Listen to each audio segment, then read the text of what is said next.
Yeshua/ISA, the years of remembering the call. The missing years were Jesus, real name closer to Yeshua, or Isu, equal as Isa.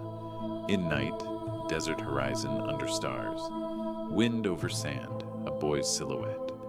When he was 12, the world still tried to name him, but something older than names awakened inside his chest, a pressure of truth that would not let him sleep, the boy's eyes reflecting starlight.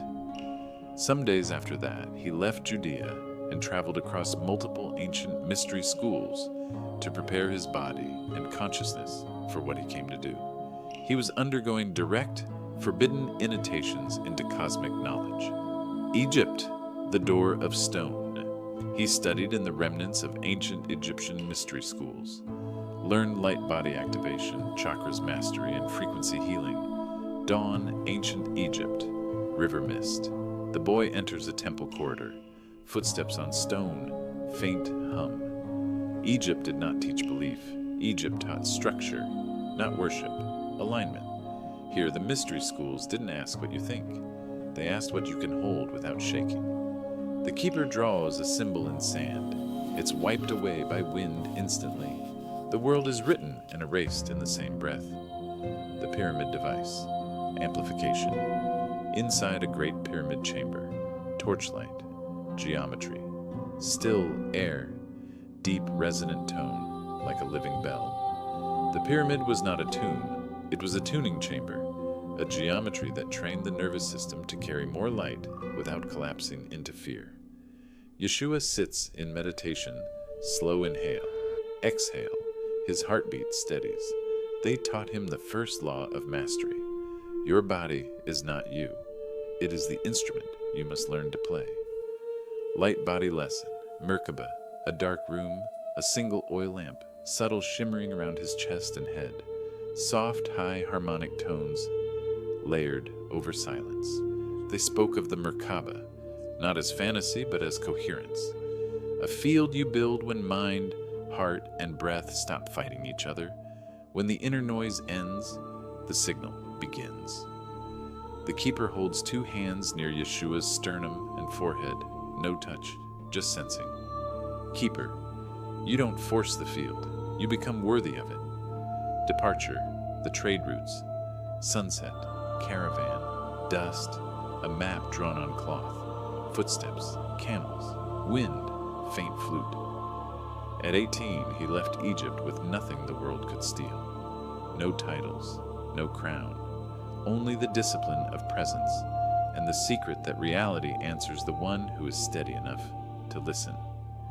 India, mantra, science, and breath.